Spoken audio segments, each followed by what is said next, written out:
que eu mais quero. O meu fôlego tu és. Em teus braços é o meu lugar. Estou aqui, estou aqui. Pai, eu amo tua presença. Teu sorriso é vida em mim. Eu seguro em tuas mãos, confio em ti, confio em ti. Quero ir mais fundo, leva-me mais perto, onde eu te encontro, num lugar secreto, aos teus pés me rendo, pois a tua glória quero ver.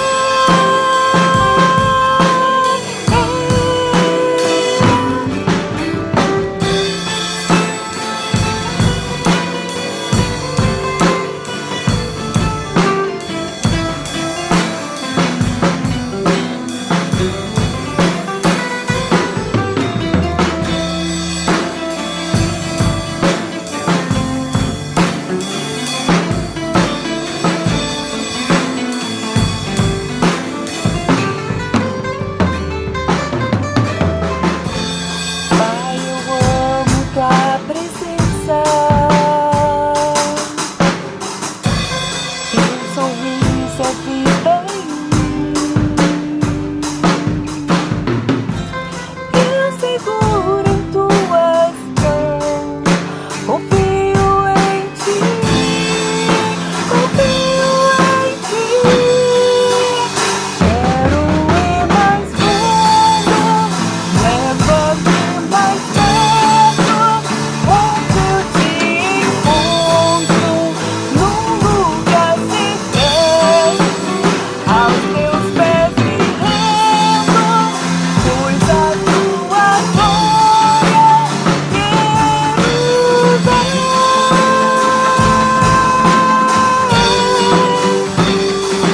Tudo que eu mais quero é te ver, me toma com tua glória e poder, tua majestade real, tua voz ecoa em meu ser. Tudo que eu mais quero é te ver, me toma com tua glória e poder, tua majestade real, tua voz ecoa em meu ser. Quero ir mais fundo, leva-me mais perto, onde eu te encontro, num lugar secreto, aos teus pés me rendo, pois a tua glória quero ver.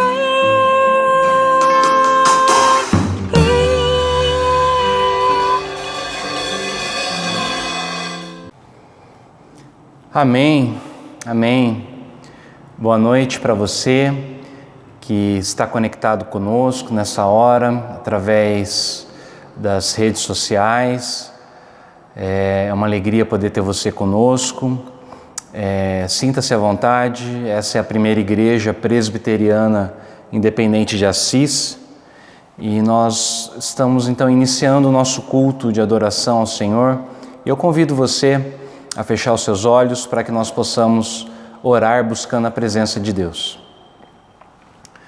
Senhor, nós nos colocamos diante de Ti, Senhor, suplicando que Teu Santo Espírito possa nos unir nessa hora, que Teu Santo Espírito nos faça um contigo, ó Deus, e que Teu Santo Espírito, ó Pai, nessa hora, ministre aos nossos corações, ó Deus, e que Ele possa traduzir, ó Pai, até o Teu coração, o nosso louvor, nossa súplica, nossos clamores, gemidos, enfim, ó Deus, tudo aquilo que temos para apresentar a Ti, ó Deus, a nossa gratidão, o nosso louvor, ó Pai, nossa adoração, que o Senhor possa receber, ó Deus, aquilo que nós queremos trazer até o Senhor nessa noite, meu Pai, como uma oferta agradável a Ti, ó Deus, como nosso culto, meu Pai, que nós prestamos nessa hora. Que o Senhor possa falar também com a gente, meu Deus, e que o Senhor possa abençoar a Tua igreja, meu Pai, que está esparramada em tantos lugares nessa noite. É o que nós te pedimos em nome de Jesus. Amém. Eu quero fazer a leitura de 1 Pedro, capítulo 2, e eu vou ler a partir do verso 4 1 Pedro, capítulo 2, a partir do verso 4. Esse é um dos textos indicados no nosso lecionário e tem tudo a ver com aquilo que foi preparado para essa noite, em termos de palavra, de pregação, os cânticos. Que você possa, então, abrir tua Bíblia comigo e acompanhar essa leitura. Eu faço a leitura na nova tradução da linguagem de hoje. Se tua Bíblia for um pouco diferente, não tem problema. Só vamos ler juntos e que você preste atenção nessa leitura.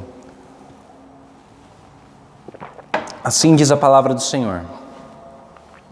Cheguem perto dele. A pedra viva que os seres humanos rejeitaram como inútil, mas que Deus escolheu como de grande valor. Vocês também, como pedras vivas, deixem que Deus os use na construção de um templo espiritual, onde vocês servirão como sacerdotes dedicados a Deus. E isso para que, por meio de Jesus Cristo, ofereçam sacrifícios que Deus aceite. Pois as Escrituras Sagradas dizem: eu escolhi uma pedra de muito valor, que agora ponho em Sião, como a pedra principal do alicerce. Quem crer nela não ficará desiludido. Amém. Essa pedra que Deus escolheu de muito valor é Jesus Cristo. E através do Evangelho, através da confissão de que Ele é o enviado do Pai, que Ele é o Deus que se fez carne, aquele que veio habitar entre nós, aquele que morreu a nossa morte para que nós pudéssemos viver a vida dEle. Através da declaração, da confissão, do nosso reconhecimento de que isso é verdade em nossa vida, nós louvamos também a Deus com a nossa vida, com os nossos atos, que são sempre uma resposta àquilo que Deus fez por nós. Eu convido você então a ir na tua casa, talvez em outro lugar que você esteja, no carro, não sei onde quer que você esteja acompanhando a gente, que você possa louvar a Deus nessa hora, que você possa saber que você também faz parte dessa construção que Deus está fazendo, uma construção de pedras vivas. É por isso que a gente não precisa do templo, é por isso que mesmo o nosso templo, estando com as portas fechadas, nós não paramos o nosso culto a Deus. Isso não interrompe, isso não impossibilita, isso não dificulta que nós nos acheguemos a Ele, porque Ele já se achegou até nós através de Jesus Cristo. E nós também fazemos parte desse grande templo espiritual que Deus está fazendo em toda a terra. E esse templo, na verdade, não depende então da pedra, do concreto, do tijolo, depende de você. Você conectado com Deus nessa hora, você vivendo esse momento que é sagrado, esse momento que é especial, esse momento que é único, que é um momento no qual a gente louva a Deus, a gente se conecta com Deus e a gente celebra a Deus. Vamos então celebrar nosso Deus nessa noite. Esse primeiro cântico diz exatamente isso: cantai, perto está o Senhor, a Ele um templo erguei, com louvores um palácio e com graças um trono feitos ao Rei dos Reis. Que você possa também louvar a Deus nessa hora.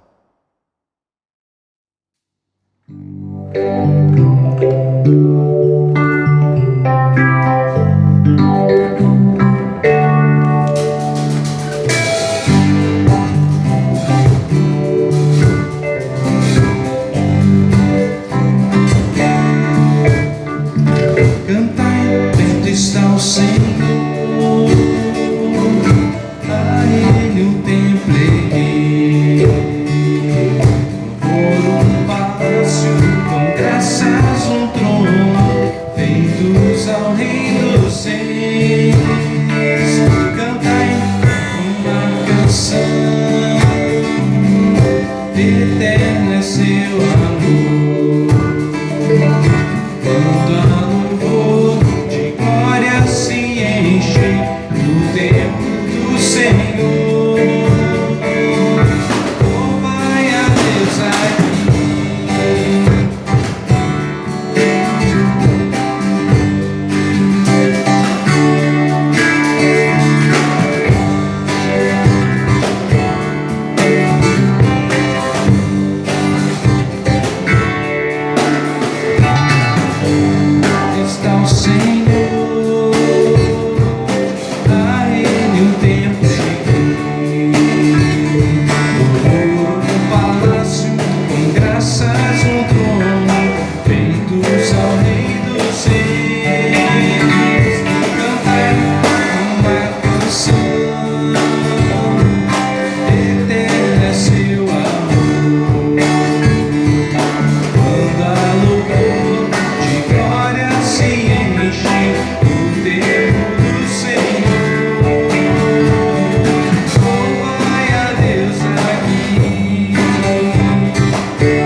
Irmãos, irmãs, que vocês se alegrem, que vocês encham o coração de vocês de alegria para louvar esse Deus, que como esse próximo cântico diz, Ele é Deus onipotente, Ele é o Deus que tem todo o poder.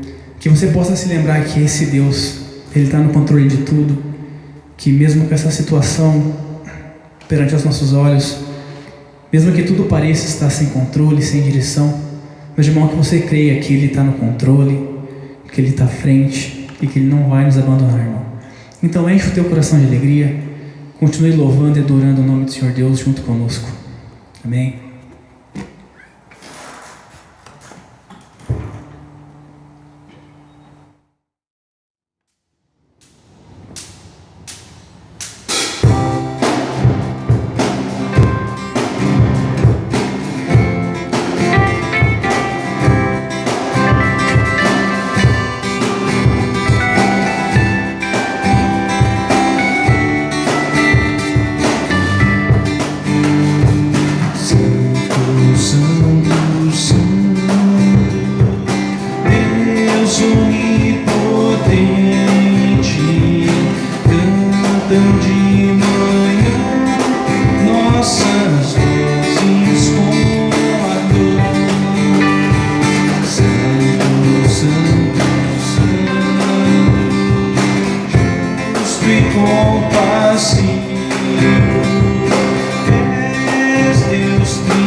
último domingo a gente falou sobre a importância de você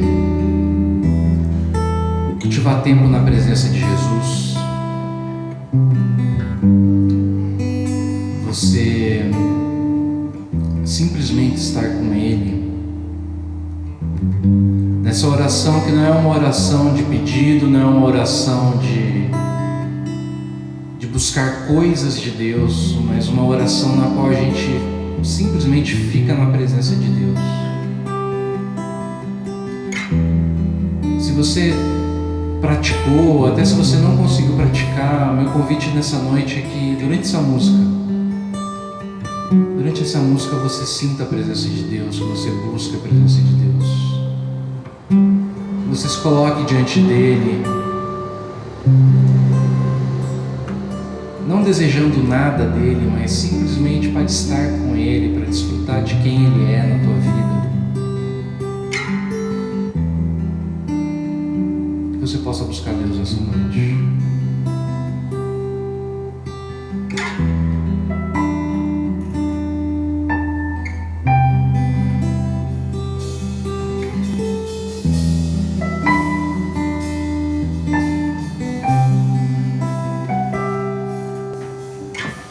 Te busco, te procuro, ó Deus. No silêncio tu estás. Te busco, toda hora espero em ti. Revela-te a mim, e ser-te eu quero.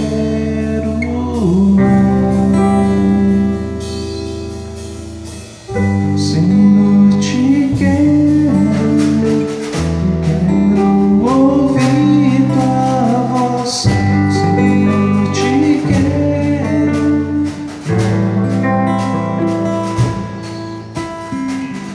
quero tocar-te, tua face eu quero ver. Senhor, te quero.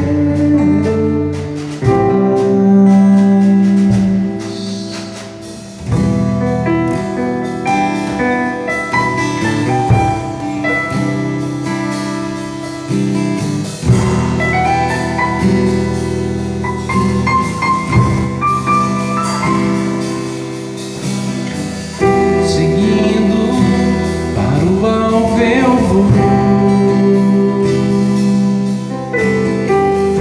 coroa conquistar, lutando, nada pode me impedir. Eu vou te seguir, conhecer-te eu quero mais. Senhor, te quero, quero ouvir tua voz. Senhor, te quero mais. Quero tocar-te, tua face eu quero ver. Senhor, te quero mais. Senhor, te quero ouvir tua voz. Senhor, te quero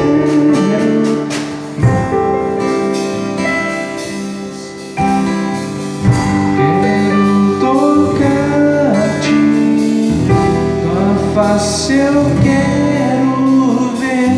Senhor, te quero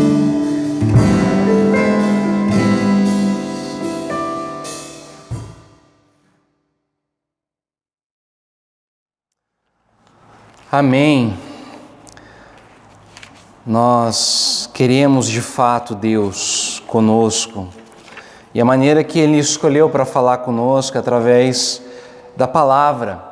E nós vamos nesse momento ouvir aquilo que o Senhor preparou para nós nessa noite.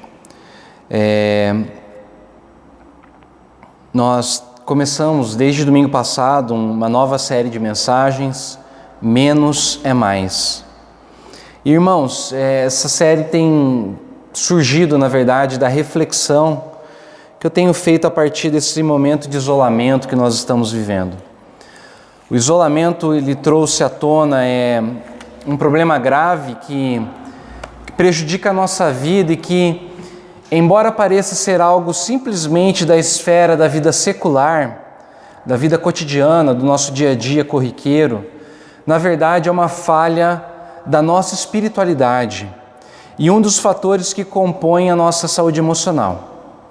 Do que eu estou falando? Eu estou falando da relação que existe entre o trabalho e o descanso. O que acontece, meus irmãos, é que no isolamento, eu tenho percebido isso.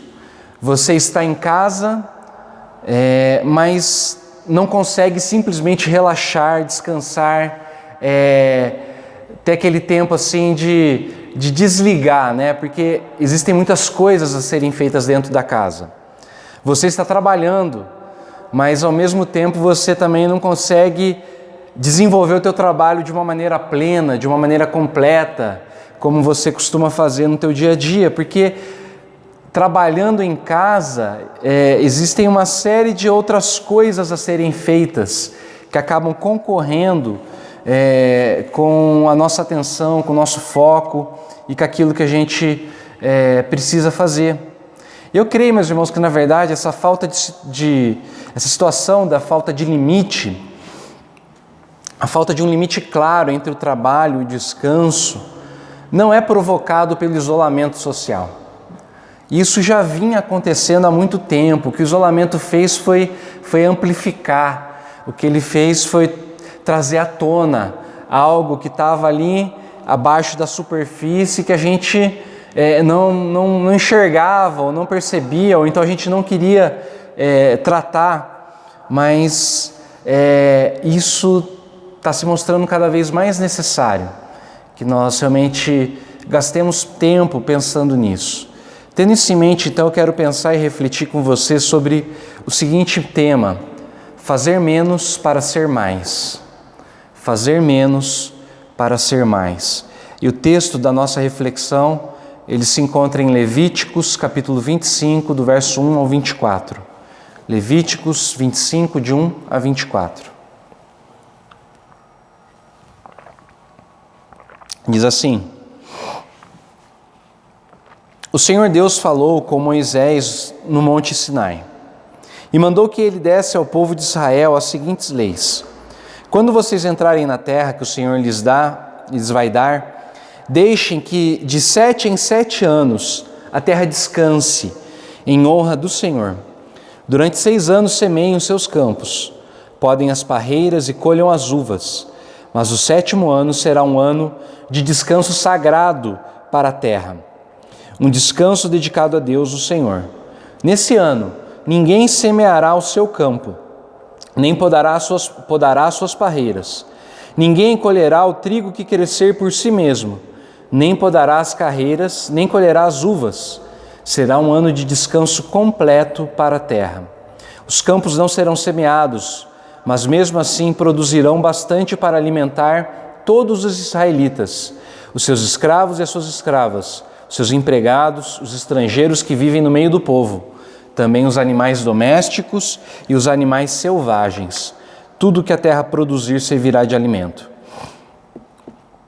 Contem 7 semanas de anos, isto é, 7 anos vezes 7, o que dá um total de 49 anos.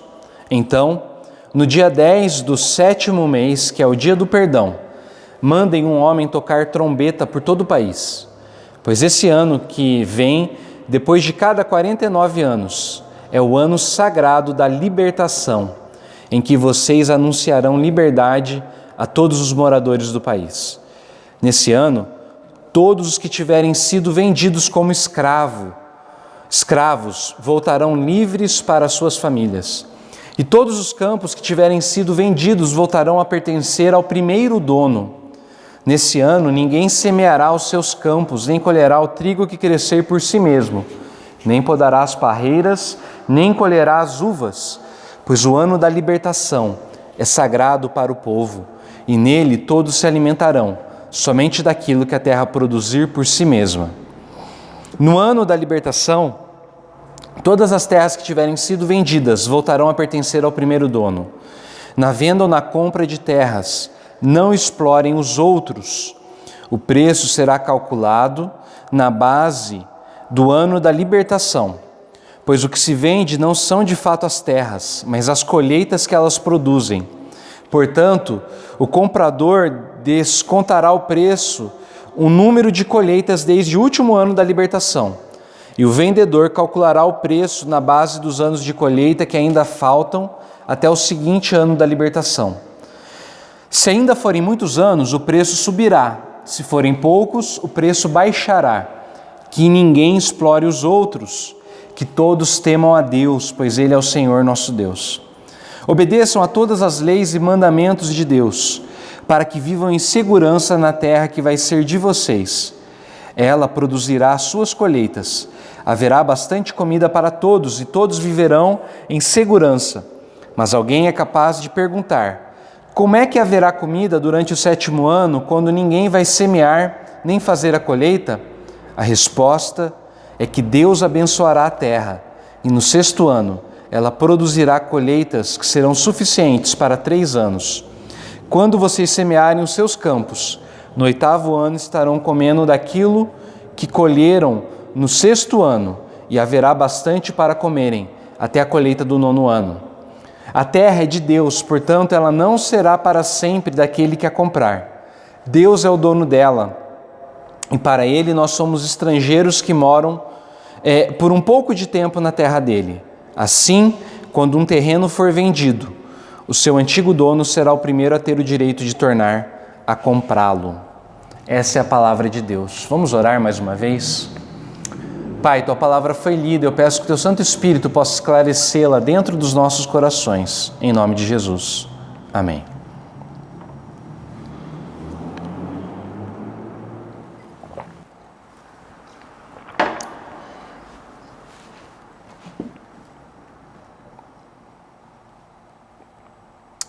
Para você poder entender essa passagem, é necessário ter em mente que a espiritualidade judaica ela se desenvolve a partir dos ritmos da criação. Porque Deus vai organizando o caos daquele primeiro momento através de sua fala ritmada e ordenada. A gente lê lá em Gênesis: disse Deus, haja. Viu Deus que era bom, tarde e manhã, o primeiro dia. Disse Deus, haja. Viu Deus que era bom, tarde e manhã, o segundo dia. Disse Deus, haja.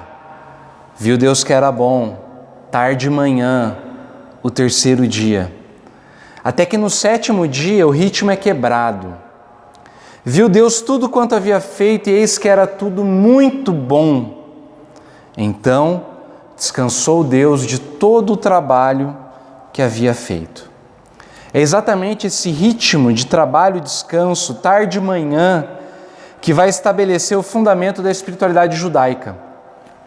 E isso é muito importante porque, ao contrário das outras religiões que associam o sagrado ao espaço, uma montanha sagrada, um rio sagrado, um lago sagrado, uma árvore sagrada, uma cidade sagrada, um santuário, um templo, o Deus dos Hebreus, Ele manifesta sua presença sagrada na esfera do tempo, que não pode ser ligado a coisas ou a espaços, mas simplesmente a eventos e acontecimentos históricos. Nas palavras do rabino Abraham Heschel, ele diz o seguinte, abre aspas: enquanto as divindades de outros povos estavam associadas aos lugares ou coisas, o Deus de Israel era o Deus dos acontecimentos, o redentor da escravidão, o revelador da Torá, manifestando-se a si mesmo em acontecimentos da história, mais do que em coisas ou lugares. Assim, a fé no incorpóreo, no inimaginável, nasceu.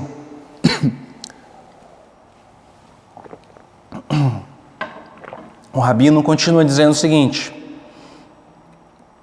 a Bíblia preocupa-se mais com o tempo do que com o espaço. Ela vê o mundo na dimensão do tempo, presta mais atenção às gerações, aos eventos, do que aos países, às coisas. Preocupa-se mais com a história do que com a geografia. Fecha aspas. Nesse sentido, meus irmãos, A espiritualidade judaica ela está estruturada a partir do tempo, das horas, dos dias, das festas, dos anos. E na base de tudo isso a gente tem o Shabá, esse dia do descanso, que é muito mais do que simplesmente um dia no qual a pessoa não faz nada. A ideia do Shabá, na verdade, antes de qualquer coisa, é um dia de consagração a Deus, no qual o ser humano, o fato do ser humano é cessar o trabalho, é antes de mais nada uma confissão de fé, uma confissão de que a minha vida não é exclusivamente minha, mas acima de tudo ela pertence ao Deus que me criou. É uma confissão de que não é da força do meu braço que vem o meu sustento, mas da generosidade daquele que é o provedor de toda a terra. É uma confissão de que mais importante do que acumular coisas é a gente viver o momento e estar presente com aquele que é de eternidade a eternidade. E é exatamente isso que nós precisamos ter em mente, então, ao lermos essa passagem de Levíticos 25. Porque ela nos fala do Shabá da terra, e ela nos fala do ano da libertação, o ano do jubileu. Você viu aqui comigo que do verso 2 ao 4, ele explica que a cada 7 anos, a própria terra deveria guardar um Shabá. Nenhuma atividade agrícola seria exercida por um ano inteiro. O solo deveria descansar, as pessoas deveriam descansar, os animais deveriam descansar. Do verso 8 ao verso 13, a gente vê então ele explicando sobre esse ano da libertação, o ano do jubileu, que era contado numa sequência de a cada 7 anos, 7 vezes 7 anos. 7 vezes 7 anos, 49 anos. No ano seguinte, o 50º ano, seria então o ano do jubileu. Todas as dívidas eram zeradas.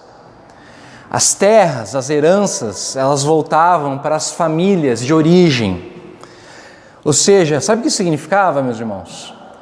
Que pelo menos uma vez na vida, toda a família teria a chance de recomeçar do zero. Pelo menos uma vez na vida. Se a família se endividou, se ela teve algum problema, se alguém fez alguma besteira, uma vez na vida todo mundo voltava para a terra de origem, podia recomeçar. Nesse sentido, meus irmãos, a gente pode tirar pelo menos 3 lições desse texto de Levíticos 25. Eu quero pensar com você sobre isso. Em primeiro lugar, nós precisamos fazer menos para sermos mais humanos.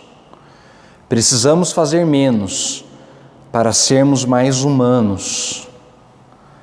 Na ânsia nossa de produzir cada vez mais, de fazer cada vez mais, de comprar, de vender, de consumir cada vez mais, conquistar, adquirir, realizar cada vez mais,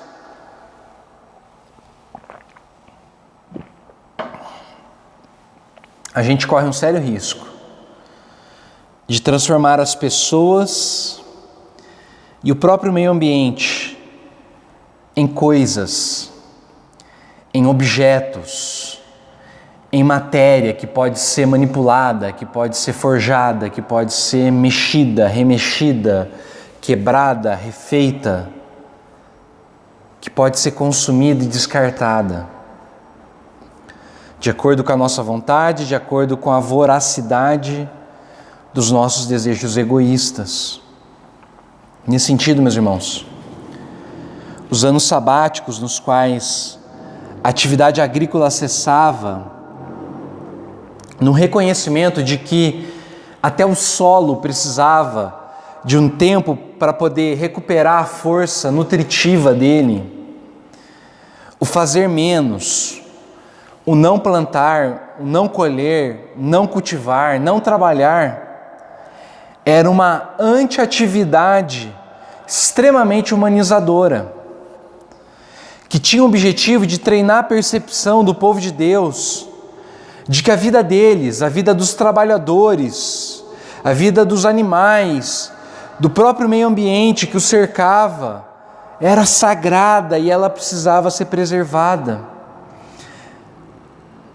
As pessoas, os seres, não podem ser transformados em objetos. Eles não podem ser coisificados. E essa é a base, na verdade, para todo o conceito de justiça que a gente vê intrínseco nesse texto. O verso 17, por exemplo, ele vai falar, que ninguém explore os outros, que todos temam a Deus, pois Ele é o Senhor, nosso Deus. Ou seja, por que eu não posso explorar o outro? Porque o outro não é uma coisa para ser explorada. O outro não é um objeto para ser usado. O verso 35 ao 38 é muito interessante, fala sobre os pobres. Ele diz o seguinte: se um israelita que mora perto de você ficar pobre e não puder sustentar-se, então você tem o dever de tomar conta dele. Ajude-o como se ele fosse um estrangeiro que mora no meio do povo, a fim de que ele continue a morar perto de você. Não cobre juros sobre o dinheiro que você lhe emprestar. Respeite a ordem de Deus para que esse homem continue a morar perto de você. Não cobre juros sobre o que você lhe emprestar, nem tire lucro dos alimentos que você lhe vender. É isso que o Senhor nosso Deus nos manda fazer. Foi Ele quem nos tirou do Egito para nos dar a terra de Canaã e para ser o nosso Deus. No Egito, o povo era tido como máquina de produção, era tido como a grande força ali na fabricação dos tijolos, na fabricação dos armazéns.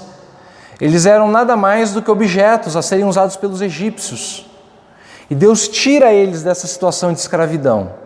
Agora então que eles moram na terra, eles não podem tratar da mesma forma as pessoas que empobreceram, as pessoas que estão numa situação de miséria, onde elas precisam trabalhar, elas têm que manter a dignidade delas, porque elas são pessoas e não coisas. E isso então está na base da espiritualidade. A gente precisa fazer menos para poder ser mais humano. Agora, em segundo lugar, nós precisamos fazer menos para aprendermos a confiar mais. Precisamos fazer menos para aprendermos a confiar mais. O verso 18 ao 22, ele vai trazer toda essa discussão para a realidade do dia a dia. No versículo 20 ele pergunta: mas e se a gente não tiver o que comer? Um ano parado, um ano sem plantar, um ano sem produzir. E se faltar alguma coisa? Mas no verso 21 ao 22, Deus diz que Ele seria generoso e que Ele daria o suficiente para o povo poder se manter até a próxima colheita. Ou seja,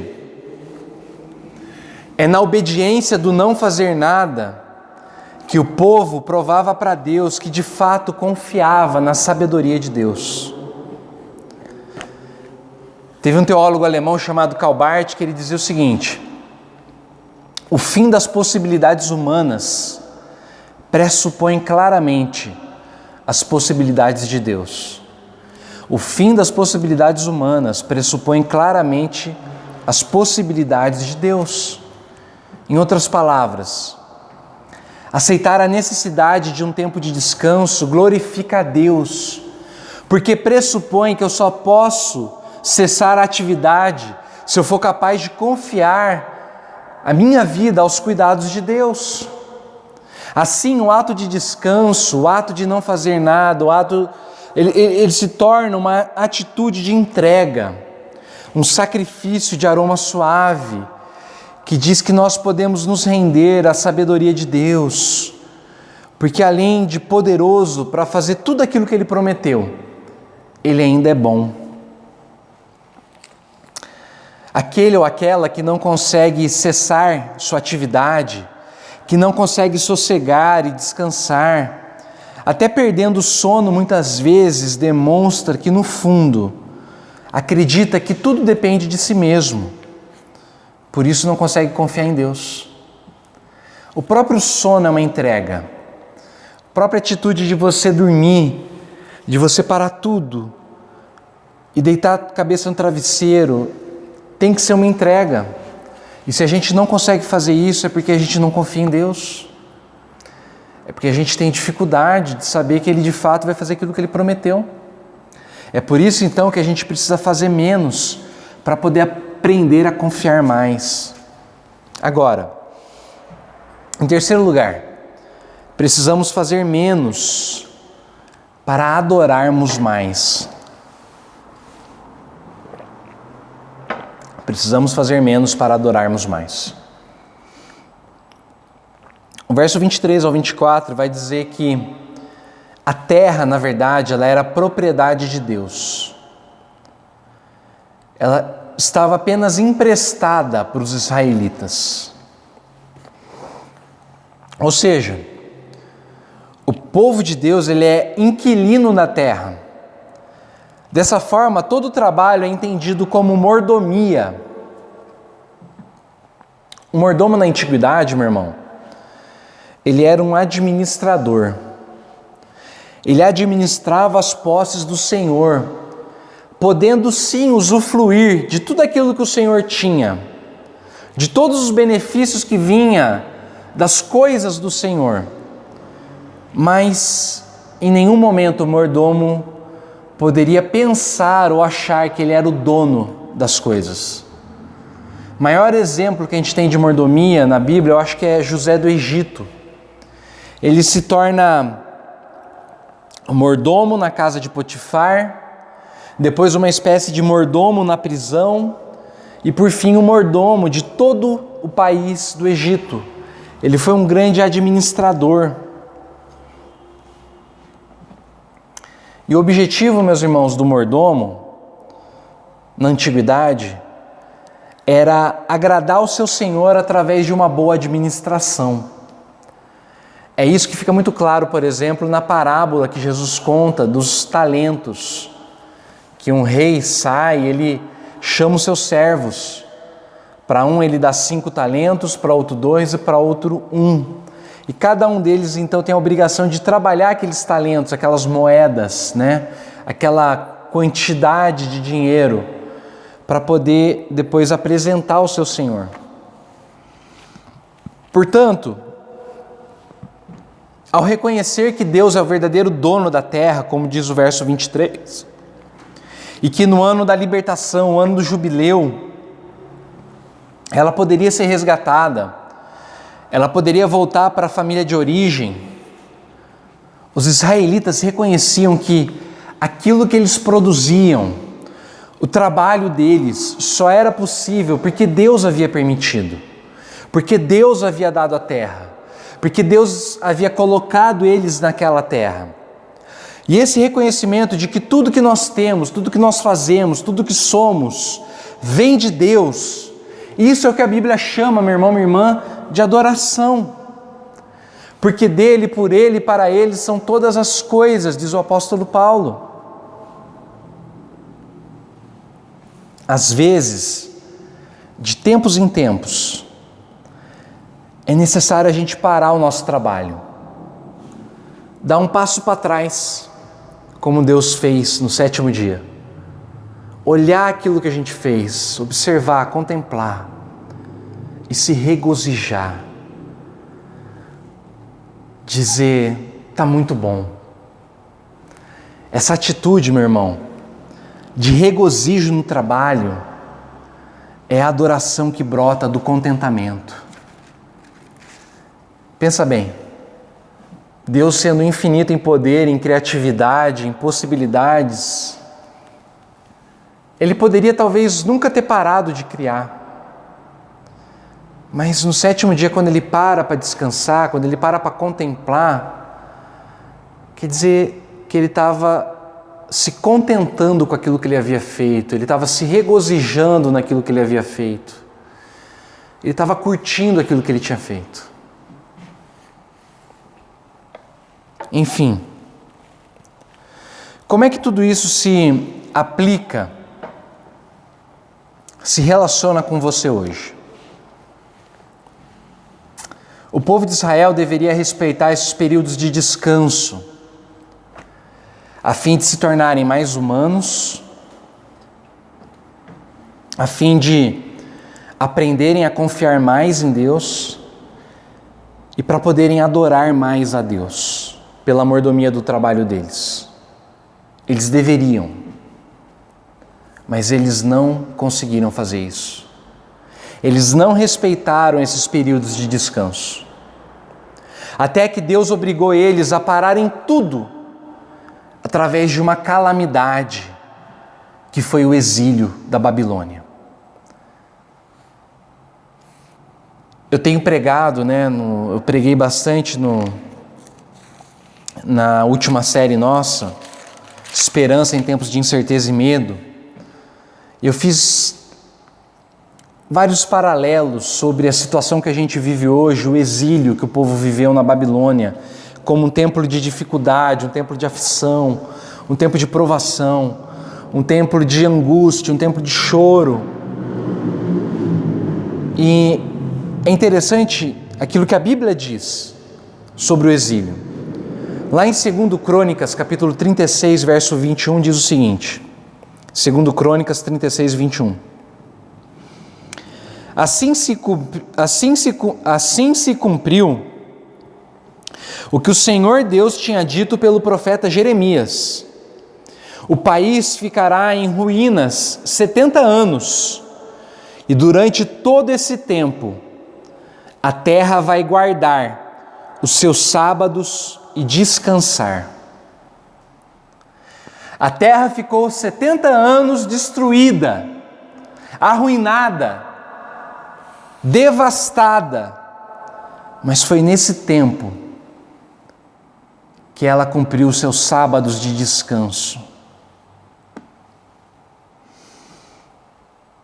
Eu tenho para mim, meus irmãos, eu meditava nisso essa semana, enquanto eu preparava essa palavra, e Deus foi falando comigo, que talvez, eu não estou afirmando isso, mas talvez, isso é uma coisa para a gente pensar.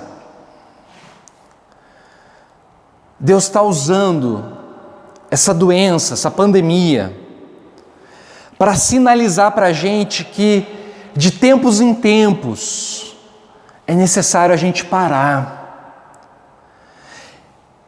Talvez Deus está querendo ensinar para a gente que o descanso é um fator estruturante, não só na nossa vida, mas na vida das pessoas que cercam a gente, na vida dos animais que estão à nossa volta, na vida do meio ambiente que está diante de nós e no qual a gente está inserido.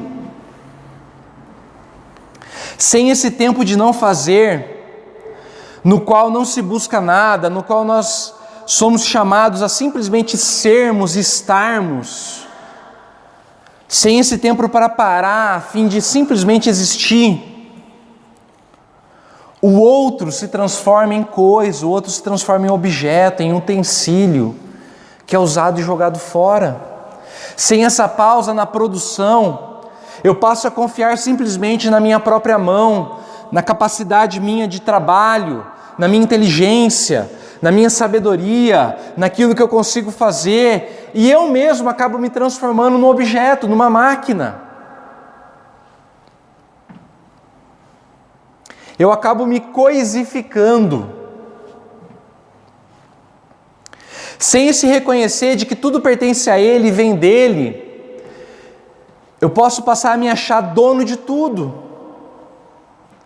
E se eu sou dono de tudo, eu posso explorar tudo do jeito que a minha vontade mandar. E é por isso que o descanso é tão importante, porque ele ajuda a gente a entender que a gente não pode tudo, que a gente não consegue tudo, e que a gente é gente. Mas talvez você esteja pensando assim: pastor, como é que eu posso parar para descansar? Eu não consigo, eu não dou conta. Isso é impossível para mim. Eu sou mãe de crianças pequenas, ou eu sou aquele que trabalha e que sustenta a minha casa. Eu vou te dizer uma coisa, para mim também não tem sido fácil conseguir parar. Agora, se você entender essa necessidade de parar como mais uma regra que você tem que obedecer, isso não vai te curar. Isso só vai, pelo contrário, te oprimir e trazer mais peso ainda sobre tua vida. Mas se você entender essa necessidade de parar, a partir do Evangelho, a partir daquilo que Jesus fez e é, isso vai te libertar e curar, porque você vai entender que o descanso não é mais uma atividade ou uma anti-atividade que a gente é obrigado a fazer. O descanso, na verdade, não é mais uma coisa para a gente fazer. Não é mais uma atividade para a gente pôr na nossa agenda. O descanso é uma pessoa. O descanso é Jesus Cristo. Por isso que ele disse: vinde a mim, todos vós que estáis cansados e sobrecarregados, e eu vos aliviarei. Jesus Cristo é o nosso descanso. Ele é o nosso ano da liberdade, o nosso ano do jubileu. Tanto é que ele começa o ministério dele afirmando isso. Está lá em Lucas capítulo 4, verso 16, diz assim: Jesus foi para a cidade de Nazaré, onde havia crescido. No sábado, conforme o seu costume, foi até a sinagoga. Ali ele se levantou para ler as Escrituras, e lhe deram o livro do profeta Isaías. Ele abriu o livro e encontrou o lugar onde está escrito assim: o Senhor me deu o seu Espírito. Ele me escolheu para levar boas notícias aos pobres e me enviou para anunciar a liberdade aos presos, dar vista aos cegos, libertar os que estão sendo oprimidos e anunciar que chegou o tempo em que o Senhor salvará o seu povo. Jesus fechou o livro, entregou para o ajudante da sinagoga e sentou-se. Todas as pessoas ali presentes olhavam para Jesus, sem desviar os olhos. Então ele começou a falar, ele disse: hoje se cumpriu o trecho das Escrituras Sagradas que vocês acabam de ouvir.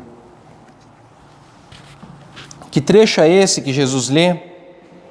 Jesus lê, na verdade, o profeta Isaías, capítulo 61, verso 1 e 2, que fala do ano do jubileu. Porque Jesus é a boa notícia para os pobres, de que o nosso valor, de que a nossa identidade não está na nossa capacidade de produção, não está no sucesso dos nossos empreendimentos. Jesus é a liberdade para aqueles que são cativos da tirania do urgente. Jesus é a visão curada para aqueles que só enxergam trabalho, para aqueles que estão cegos para aquilo que existe apenas na dimensão do tempo e do ser, do existir. Só conseguem enxergar as coisas, os objetos. Jesus é a liberdade para aqueles que foram oprimidos pela lógica do mercado e transformados também em mercadoria e objeto. Jesus é o ano aceitável do Senhor. Jesus é o ano da restauração, o ano da libertação, do recomeço, das novas possibilidades. Quando eu entendo, meu irmão, minha irmã, a necessidade de parar a partir daquilo que Jesus fez e é por mim, eu percebo que eu não preciso parar para provar que eu sou digno, para provar o desempenho ou a minha performance. Ou melhor, eu não preciso trabalhar para provar essas coisas, eu posso sim parar. Eu percebo que eu não preciso trabalhar para construir uma identidade a partir da minha carreira, a partir do meu ofício, a partir do meu cargo. Porque Deus não está interessado no meu desempenho, na minha carreira, na minha produção. Talvez eu possa fazer menos para poder ser mais. Mais presente para minha família, mais presente para mim mesmo e mais presente para Deus. Faça menos e seja mais você também. Que Deus te abençoe grandemente. Amém. Graças a Deus pela sua palavra. A gente vai agora ouvir um cântico, que você possa refletir, que você possa usar essa música como uma oração na qual você se entrega a Deus também nessa hora. Deixa a palavra calar no teu coração e louve a Deus conosco através dessa canção.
Graças a Deus pela sua palavra. Eu quero orar por você nessa hora. Eu quero interceder pela tua vida. Eu convido então você a curvar a tua cabeça. Nós vamos fazer essa oração final. E logo em seguida eu vou impetrar a bênção. Pai, obrigado por essa palavra e pelo desafio que ela nos traz, Senhor, no sentido de nós não nos pautarmos, ó Deus, simplesmente pelo mundo daquilo que a gente consegue fazer, produzir, e consequentemente aquilo que a gente consegue ter, conquistar, obter, consumir.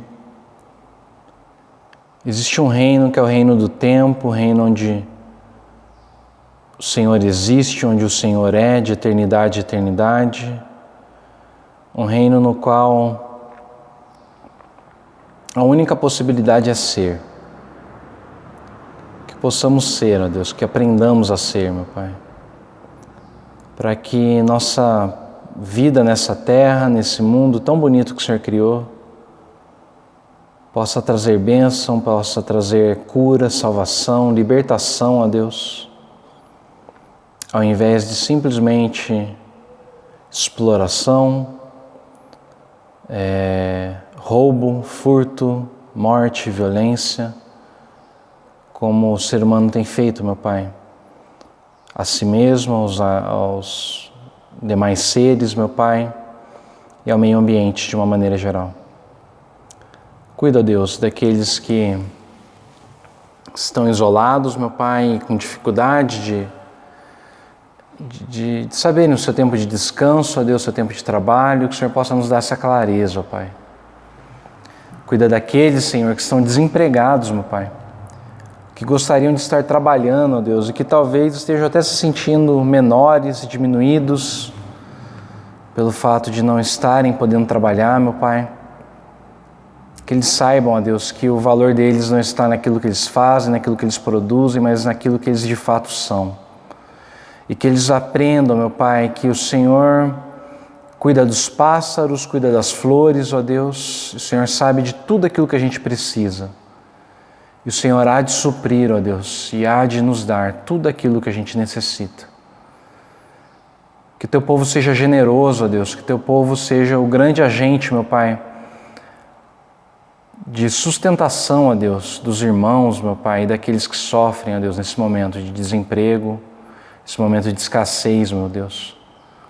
Nos dê um coração cada vez mais generoso, meu Pai, cada vez mais disposto a repartir, ó Deus. E para isso a gente precisa enxergar o outro como outro, meu Pai, como pessoa que é, ó Deus, e não simplesmente como uma coisa. Que o Senhor possa mudar o nosso coração de pedra, meu Pai, e nos dar um coração de carne. É o que eu peço em nome de Jesus Cristo. Amém e amém. Receba a bênção, meu irmão, minha irmã. Eu desejo que o Eterno possa te guiar no caminho que você deve andar. Desejo que o Eterno possa estar atrás de você e te proteger de todo mal. Desejo que o Eterno possa ser uma rocha sob seus pés para poder sustentar a tua vida. Desejo que o Eterno possa guiar a tua vida, que Ele possa derramar bênçãos sem medidas do alto dos céus. E acima de tudo, eu peço que o Eterno caminhe contigo. Se você tropeçar e cair, que mais uma vez Ele te levante.